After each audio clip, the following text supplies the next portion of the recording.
Hello guys, welcome back to Acme English classes. स्वागत है आप लोगों का एक्मे इंग्लिश क्लासेस में। और आप सभी लोगों को जिस वीडियो का इंतजार था वो वीडियो आपके सामने है, यानी कि टेंस, यानी कि most important part of the English. अगर आपको स्पीकिंग करनी है, अगर आपको राइटिंग करनी है, अगर आपको किसी भी कॉम्पिटिशन का एग्जाम देना है, तो टेंस सबसे इंपॉर्टेंट चैप्टर होता है। और उससे भी सबसे जो इंपॉर्टेंट मेरी बात है, अगर जिस किसी बच्चों का ये पहला वीडियो है तो मैं अभी कहूंगा इस वीडियो को अभी आप लोग ना देखें। क्यों? क्योंकि इससे पहले हमने प्राइमरी वर्ब को इन डिटेल में डिस्कस किया है, क्योंकि जो प्राइमरी वर्ब है वो टेंस का और एक्टिव पैसिव का बेसिक माना जाता है। अगर आपको टेंस देखते ही समझ जाना है कि कौन सा टेंस क्या है, कौन सा टेंस प्रेजेंट है, कौन सा टेंस पास्ट है, और बहुत ज्यादा हेल्पफुल वीडियो मिलेगी, यानी कि आप प्राइमरी वीडियो को पहले आप देख सकते हो। ओके, उसके बाद आप लोग टेंस में आ सकते हैं। सो टेंस में सबसे बड़ी समस्या हमारे पास होती है कि बचपन से हमको जो टेंस का स्ट्रक्चर रटवाया गया है, ओके, किसी चीज को कंसेप्ट को क्लियर नहीं, या फिर बच्चों को जो टेंस के जो रूल्स होते हैं रटवाया जाता है। लेकिन आपको इस वीडियो में ऐसा कुछ नहीं मिलना, आपको बिल्कुल रट्टाफिकेशन नहीं है, आपको देखते ही हर चीज पता चलेगा। सपोज दैट अगर आप भूल भी जाते हैं तो भी आप टेंस के स्ट्रक्चर खुद से फॉर्मेशन कर सकते हैं, यानी किसी तरह की कोई दिक्कत आपको नहीं होने वाली है अगर आप इस वीडियो को बिल्कुल सीरियस होकर देखते हैं तो। ओके, लेकिन उससे पहले सबसे इंपॉर्टेंट बात मैं एक बार फिर से रिपीट करना चाहता हूं कि जिस किसी ने बच्चों ने अगर मेरी पार्ट्स ऑफ स्पीच की या फिर प्राइमरी वर्ब की वीडियो को नहीं देखा है तो पहले आप वीडियो को स्किप कर दे, पहले आप वहां से देखें, उसके बाद ये जो वीडियो आपने ऑलरेडी रिकॉर्डेड हो जाएगा, उसके बाद आप इस सीरीज को स्टार्ट कर सकते हैं। ओके, सो लेट्स आज हम स्टार्ट करते हैं टेंस। ओके, सो सबसे पहला मन में सवाल आता है कि टेंस होता है क्या। ज्यादा हमको डेफिनेशन पे फोकस नहीं करना है, क्योंकि डेफिनेशन किसी एग्जाम में नहीं आता। ओके, हमको जो मेन मुद्दा है कि हमारे एग्जाम में क्वेश्चन बनेंगे कैसे। ओके, हम टेंस को पहचानेंगे कैसे, हमको ध्यान उस पर देना है। ठीक है, ओके। सो टेंस क्या होता है? सो अगर मैं टेंस को वर्ब कहूं तो गलत नहीं होगा, यानी टेंस है वही वर्ब है सर, टेंस ही वर्ब है। ओके, बचपन में हमने पढ़ा था काल, टाइम, पता नहीं क्या क्या। ओके, या तो टेंस जो होता है वो वर्ब की फॉर्म होती है। कैसे होती है एक बार मैं इसको बताना चाहूंगा, और उससे पहले एक और बताना चाहूंगा कि मेरी जो बेसिक वीडियो उसमें मैंने आपको पढ़ाया था क्वालिटी ऑफ वर्ब, और उसमें मैंने इस बात की चर्चा कर रखी है, लेकिन फिर मैं एक बार रिपीट करना चाहूंगा। ओके, सो हमने क्वालिटी ऑफ वर्ब में देखा था, सपोज कीजिए हम किसी भी वर्ब को रैंडमली पिक करते हैं, हमने उसमें बताया था अगर किसी भी अगर वर्ब की फर्स्ट फॉर्म होती है, ओके, सो हम उसको क्या समझते हैं, हम उसको मानते हैं प्रेजेंट। हम उसको क्या मान के चलते हैं, प्रेजेंट। और अगर वर्ब की सेकंड फॉर्म होती है तो हम उसको मान के चलते हैं पास्ट। ओके, और अगर वर्ब की थर्ड फॉर्म होती है तो हम उसको बोलते हैं परफेक्ट। ओके, और अगर वर्ब की फोर्थ फॉर्म होती है तो हम उसको मानते हैं कंटिन्यूअस, और अगर वर्ब की फिफ्थ फॉर्म होती है तो हम उसको मान के चलते हैं प्रेजेंट। ओके, सो कहने का मतलब अब देखिए, यानी कि V1 हो, अब जैसे मान लीजिए एक एक मैं आसान सा एक वर्ब लेता हूं जो बिल्कुल आपको पता है। जैसे मैं कहूं कि गो, गो का सबको पता होगा, यानी कि गो क्या होती है, गो जो होती है ये वर्ब की होती है फर्स्ट फॉर्म। गो क्या होता है, वर्ब की फर्स्ट फॉर्म। ओके, सो अगर कहीं भी आपको गो दिखता है, ओके, जैसे मैं एग्जांपल के थ्रू भी आपको समझाना चाहूं, जैसे मैंने सिंपल मैंने लिखा आई गो टू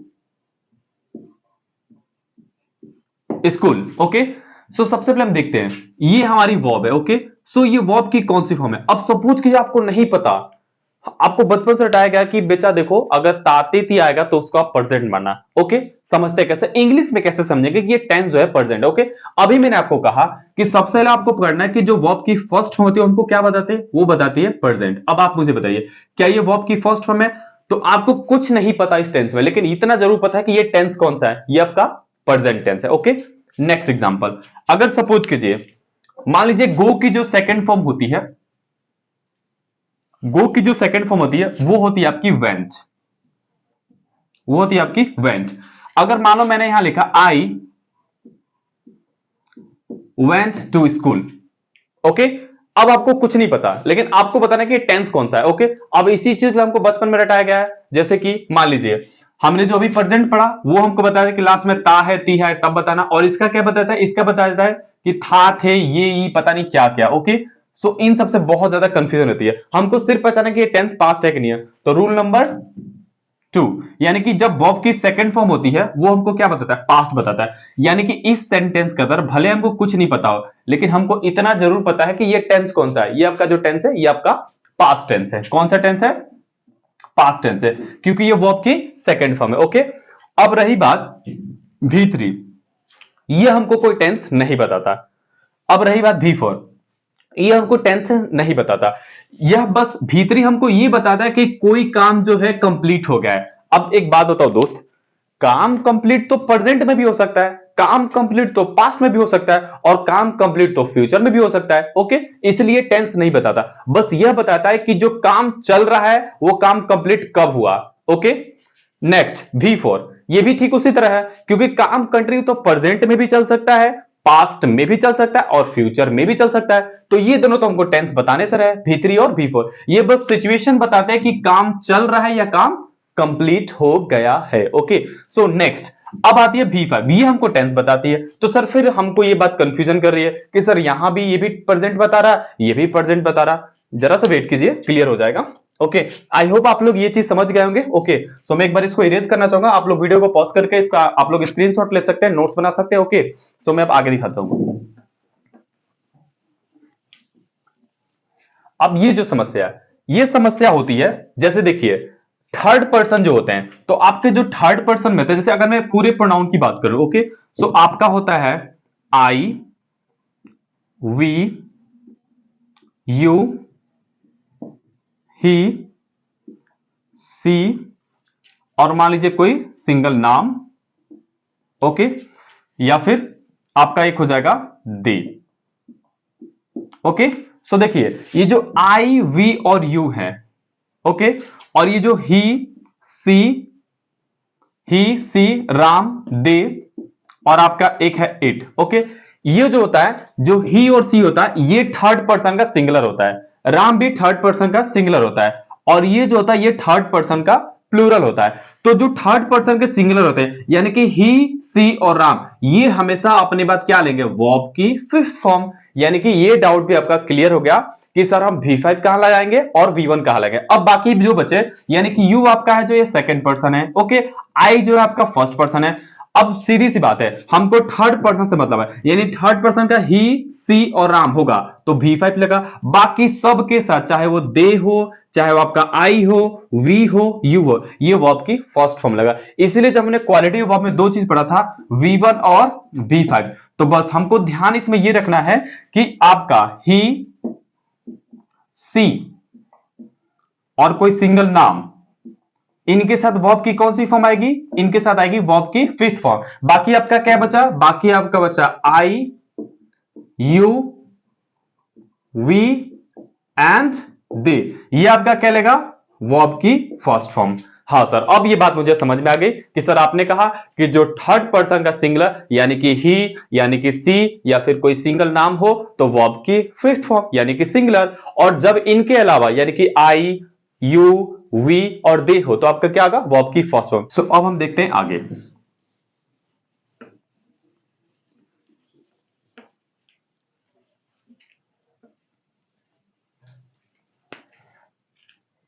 अभी हमने समझा कि कहां पे आपका V1 क्या यूज होगा, कहां पे आपका V5 क्या यूज होगा, और हम ये बात प्रूफ कर चुके हैं कि जो टेंस होता है, टेंस का मतलब वर्ब, यानी वर्ब ही बता रही थी। जैसे गो, गो क्या है, एक वर्ब है, यानी कि गो जब वर्ब की फर्स्ट फॉर्म होती है तो प्रेजेंट टेंस, और गो की जब सेकंड फॉर्म आती है तो होता है पास्ट टेंस। हाँ सर, अब बात समझ में आ गया कि जो टेंस होता है वो वर्ब की फॉर्म होती है, क्योंकि तो वर्ब की फॉर्म नहीं होगी तो हम बता ही नहीं सकते कौन सा टेंस है। ओके, सो वर्ब की फॉर्म जो थी वही हमको टेंस बताता है। अब बढ़ते हैं आगे। ओके, अब देखिए यहां पे एक डिफिनेशन भी लिखा हुआ है कि जो टेंस होते हैं, it is a verb form. ये क्या होती है, ये वर्ब की फॉर्म होती है। वर्ब की फॉर्म से क्या मतलब है, जैसे हमने वर्ब की, किसी भी वर्ब की 5 फॉर्म होती है, V1, V2, V3, V4 and V5। जैसे सिंपल एग्जांपल, जैसे हमने लिखा गो, गो की पास्ट फॉर्म क्या होती है, went, gone, going and goes. Okay, so आप ये भी समझ कि वर्ब फॉर्म क्या होते हैं, it is a verb form. अगर ये जैसे क्या है, ये आपका V1 है तो प्रेजेंट, V2 है तो पास्ट, और V5 है तो प्रेजेंट। ओके, सो आप ये चीज समझ गए कि it is a verb form, यानी किसी भी वर्ब की कितनी फॉर्म होती है, 5 फॉर्म होती है। Okay, next, which refers to specific point in time। अब सर ये स्पेसिफिक पॉइंट इन टाइम क्या है, अब इसको समझते हैं, specific point in time. Okay, अब इसको हम एग्जांपल के द्वारा समझने की कोशिश करते हैं कि ये स्पेसिफिक पॉइंट ऑफ टाइम क्या होता है। ओके, सो देखिए आपके सामने ये जो एग्जांपल दिया है इसको एकदम फोकस करके सुने आप। जैसे कि यहां पे लिखा है, Mahatma Gandhi is born in 1869। Okay, Mahatma Gandhi is born in 1869। Okay, अब देखिए यहां पे मैं सिंपल आपसे बोलूं कि यहां पे जो ये है इन 1869, ये कोई ना कोई पॉइंट ऑफ टाइम है। पॉइंट ऑफ टाइम का मतलब ये होता है कि आपको पता हो, जैसे हमारा देश आजाद कब हुआ था, ये क्या है, पॉइंट ऑफ टाइम है, यानी कि 1947, सबको पता है। आपका डेट ऑफ बर्थ कब है, जब भी हो सबको पता है। मेरा डेट ऑफ बर्थ का मुझे पता है। तो ये सारी चीज जो हमको पता हो वो पॉइंट ऑफ टाइम होती है। उसी तरह से महात्मा गांधी का जो जन्म होता है ये आपका क्या हो गया, पॉइंट, यानी ये वाला चीज पॉइंट इन टाइम हो गया, पॉइंट इन टाइम हो गया, यानी कि महात्मा गांधी इज बोर्न, ये आपका हो गया पॉइंट इन टाइम। और ये जो है आपका वर्ब है, ये जो आपका वर्ब है। सो अब देखिए डेफिनेशन पे आते हैं। It is a verb form which refers to specific point in time.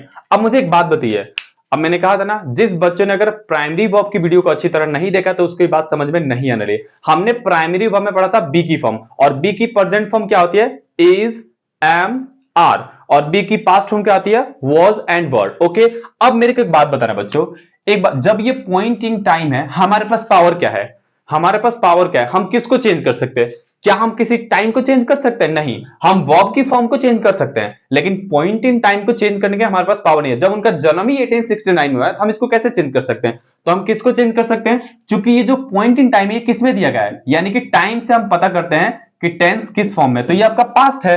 तो पॉइंट ऑफ टाइम के अकॉर्डिंग, पॉइंट ऑफ टाइम के अकॉर्डिंग वर्ब की फॉर्म को चेंज कर देना ही क्या होता है, टेंस होता है ना आसान। इसी चीज के लिए घुमा फिरा के सिखाया जाता है आपको, बट आपको सीधी सीधी कंसेप्ट जानना है कि पॉइंट ऑफ टाइम देखना है, वर्ब देखना है, और पॉइंट ऑफ टाइम के अकॉर्डिंग वर्ब की फॉर्म को चेंज कर देना। जैसे मैंने यहां चेंज किया, यहां पे पहले वर्ब की कौन सी फॉर्म थी, प्रेजेंट फॉर्म थी, हमने इसको क्या बना दिया, पास्ट बना दिया। इसकी बेसिक हमने कहां पढ़ी है, प्राइमरी फॉर्म। ओके, सो आपको क्लियर हो गया कि जो टेंस होते हैं, it is a verb form which refers to specific point in time. और इस एग्जांपल के द्वारा हमने समझाने की कोशिश की, पहले हम पकड़ेंगे पॉइंट इन टाइम को, उसके बाद पॉइंट ऑफ टाइम के अकॉर्डिंग वर्ब की फॉर्म को चेंज कर देंगे। ओके, इतनी बात क्लियर है। अब हम देखते हैं नेक्स्ट। अब सर ये बात तो समझ में आ गई, ठीक है। फिर हमने बचपन से पढ़ा है कि जो टेंस होते हैं, अब देखिए कहने का मतलब क्या है कि जो टेंस होते हैं ये आपके तीन टाइप से वर्क करते हैं, यानी कि टेंस का तीन टाइम हो सकता है, यानी टेंस का मतलब होता है काल, टाइम, वर्ब, जो भी आप कह लो। जैसे एक बात बताइए, मान लीजिए अभी जब मैं आपको पढ़ा रहा हूं, तो मैं अभी जो आपको पढ़ा रहा हूं ये तो हो गया प्रेजेंट, यानी कि मैं आपको अभी पढ़ा रहा हूं तो ये प्रेजेंट हो गया, ठीक है। कल हमने जो क्लास की थी, जैसे देखिए यहां पे मैंने ये जो हाईलाइट किया यहाँ पे रेड कलर से, अभी जहां मैं खड़ा हूं, अभी जहां मैं खड़ा हूं ये हो गया मेरा प्रेजेंट। ओके, अब मैंने जो कल किया था, मैंने जो भी कल किया था वो मेरा हो गया पास्ट, और जो मैं कल करूंगा वो मेरा क्या होगा, फ्यूचर। हर चीज को एकदम कंसेप्चुअल समझना है, ज्यादा हाइपर नहीं होना, ज्यादा टेंशन और ज्यादा पैनिक नहीं होना, एकदम आसान भाषा समझना है। सीधी सी बात है कि जो चीज मैं आज कर रहा हूं वो मेरा है प्रेजेंट, जो मैंने कल किया था वो मेरा हो गया पास्ट, और जो मैं कल करूंगा वो मेरा हो गया फ्यूचर। यानी कि अभी जहां मैं खड़ा हूं, सपोज की अभी मैं यहां खड़ा हूं, तो ये मेरा हो गया प्रेजेंट, जो मैंने कल किया था वो आपका हो गया पास्ट, और जो मैं कल करूंगा, जैसे मैं कल भी आपको पढ़ाऊंगा, ओके, तो मैं क्या करूंगा, I will teach you tomorrow. Okay, so समझ के बाद, तो पास्ट क्या होता है, प्रेजेंट क्या होता है, यानी कि टाइम की कैटेगरी को हमने किया। ऐसा हमने क्यों किया, ऐसा हमने इसलिए किया, अगर ऐसा नहीं होता तो हम ना तो स्पीकिंग कर पाते, ना तो हम राइटिंग कर पाते, और करते भी तो हमको समझ में नहीं आता कि ये चीज कब हो रही है। हमने इसको लैंग्वेज को आसान, देखिए सीधी सी बात है कि हम इंग्लिश पढ़ क्यों रहे हैं, इंग्लिश हम इसलिए पढ़ रहे हैं कि इंग्लिश कोई चैप्टर नहीं है, इंग्लिश एक लैंग्वेज है, और लैंग्वेज भी एक इंटरनेशनल लैंग्वेज है। अगर आपकी इंग्लिश अच्छी है, अगर आपका इंग्लिश राइटिंग अच्छा है, तो आप कहीं भी जा सकते हैं, कहीं भी फ्रीली बात कर सकते हैं, कुछ भी कर सकते हैं, क्योंकि बेसिकली इंग्लिश एक लैंग्वेज है, और लैंग्वेज को समझने के लिए हमने इसको कोडवर्क बनाया। कोडवर्क क्या बनाया है कि अगर जो चीज कल होगा हम उसे बोलेंगे पास्ट, कल हुआ था जो, और जो चीज आज हो रहा है उसको हम बोलेंगे प्रेजेंट, और जो चीज कल होगा हम उसको मानेंगे फ्यूचर। यानी हमने टाइम को कैटेगराइज कर दिया, यानी टाइम को हमने तीन तरह से बांट दिया, प्रेजेंट, पास्ट एंड फ्यूचर। ये बात क्लियर है। अब हम समझते हैं आगे। ये जरूरत पड़ी हमको ये चीज करने का, हर चीज को आसान भाषा में समझना है कि आखिर हमको जरूरत क्यों पड़ी sir, present, past, future, time तो चल ही रहा था, लेकिन टाइम एक लैंग्वेज है, हमको पता कैसे चलता कि मैं अभी कर रहा हूं, कि कल किया था, या फिर कल करूंगा। ओके, सो नेक्स्ट हम समझते हैं।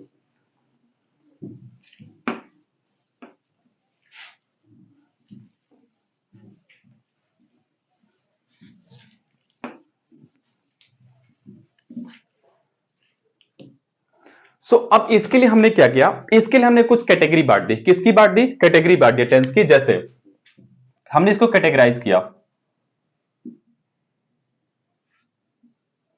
क्या कर दिया हमने को, इसको कैटेगराइज किया। अब कैटेगरी हमने किया क्या, जो पहली कैटेगरी हमने लिया वो हमने कैटेगरी लिया सिंपल। पहली कैटेगरी कौन सी ली, सिंपल। अब देखिए, अब ये जो सिंपल कैटेगरी का मतलब क्या था, अब इस सिंपल को, अब देखिए जो भी सिंपल है ये तीन तरह से काम कर सकता है। एक जो हो सकता है, अभी हमने कहा कि जो टेंस होता है उसका टाइम तीन तरह से होता है, प्रेजेंट, पास्ट एंड फ्यूचर।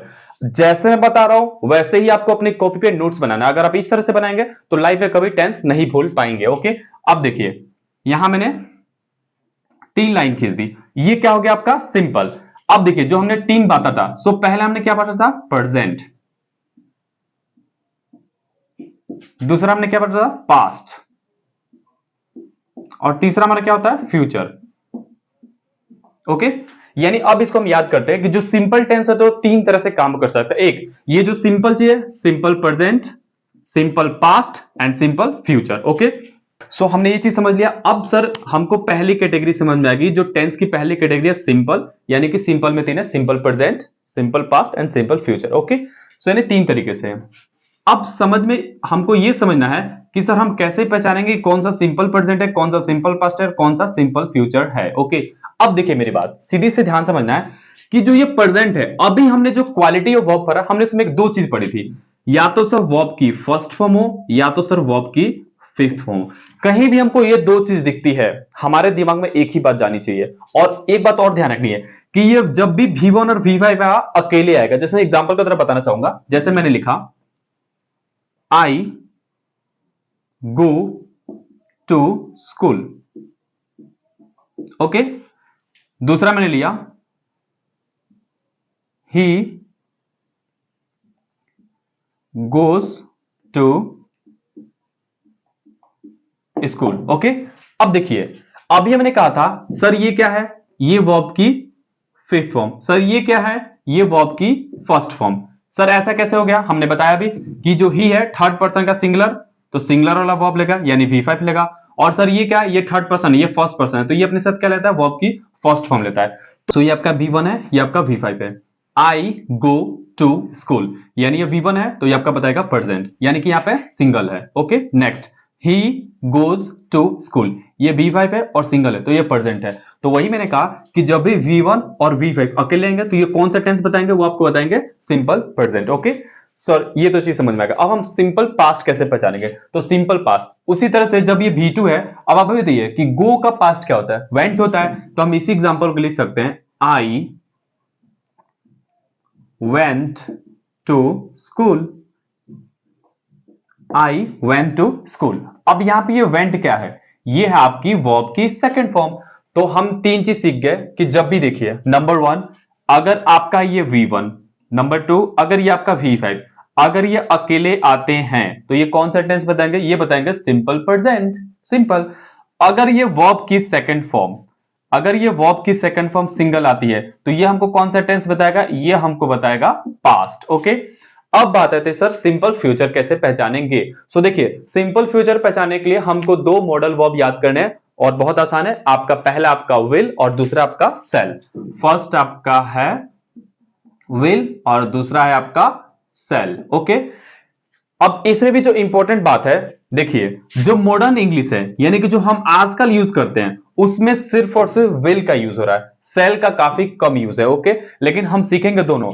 बस अंतर यह है कि जो ये सेल होता है ये सिर्फ और सिर्फ आई और वी के साथ आता है। सेल किसके साथ आता है, आई और वी के साथ आता है, और विल किसके साथ आता है, बाकी सबके साथ आता है। तो वही चीज है कि जब भी विल यानी कि विल या फिर सेल, अगर विल और सेल हो उसके बाद वर्ब की फर्स्ट फॉर्म हो तो वो कौन सा टेंस होगा, फ्यूचर टेंस होगा। यानी फ्यूचर हम कैसे पहचानेंगे, सिंपल फ्यूचर विल और सेल से। और विल और सेल क्या एक मॉडल है, और ये हमेशा अपने बात क्या लेते हैं, वर्ब की फर्स्ट फॉर्म लेते हैं। ओके, सो जब भी विल और सेल के साथ वर्ब की फर्स्ट फॉर्म आ जाए तो वो कौन सा टेंस होगा, वो आपका होगा सिंपल फ्यूचर। ओके, इसको मैं एग्जांपल के द्वारा समझाने की कोशिश करता हूं आपको।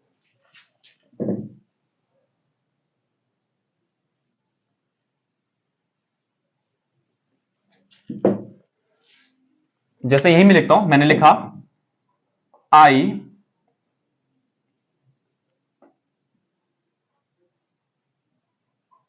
shall go to school, I shall go to school. यहां पे आपका क्या है, ये एक सेल मोडल है और ये क्या आपका वर्ब की फर्स्ट फॉर्म है। तो जब भी मैंने कहा जब भी मोडल के साथ वर्ब की फर्स्ट फॉर्म होती है वो आपका टेंस कौन सा बताया, सिंपल फ्यूचर। सो आज की वीडियो में हमने ये समझने की कोशिश किया, कैटेगरी समझी कि सिंपल, सिंपल के तीन कैटेगरी होते हैं, simple present, simple past and simple future. Okay, simple present, simple past and simple future. Okay, पहली पहचान क्या, जब भी V1 और V5 अकेले आते हैं तो वो होता है सिंपल प्रेजेंट, मैंने यहां भी लिखा है। दूसरा, जब वर्ब की सेकंड फॉर्म आती है तो वो आपको होता था सिंपल पास्ट, और जब विल के साथ वर्ब की फर्स्ट फॉर्म तो वो आपको होता था सिंपल फ्यूचर। हमने एग्जांपल में लिखे हैं। सो आज की वीडियो जो है हमने पूरी तरह से समझने की कोशिश की है कि जो टेंस क्या होते हैं, टेंस का डेफिनेशन क्या होता है, वर्ब्स क्या होती है, हमने सब चीज क्लियर किया। और इसकी तीन कैटेगरी होती है, simple present, simple past, simple future. Simple present की पहचान V1 V5, सिंपल पास्ट के बाद वर्ब की सेकंड फॉर्म, और सिंपल फ्यूचर की पहचान विल और शैल के साथ वर्ब की फर्स्ट फॉर्म। सो आज की वीडियो को हम रखते हैं नेक्स्ट नए जोश के साथ, हम मिलते हैं नेक्स्ट वीडियो में। ओके, आई होप आप लोग को आज की वीडियो बहुत ज्यादा पसंद आई हो। थैंक यू सो मच, मिलते हैं नेक्स्ट क्लास में।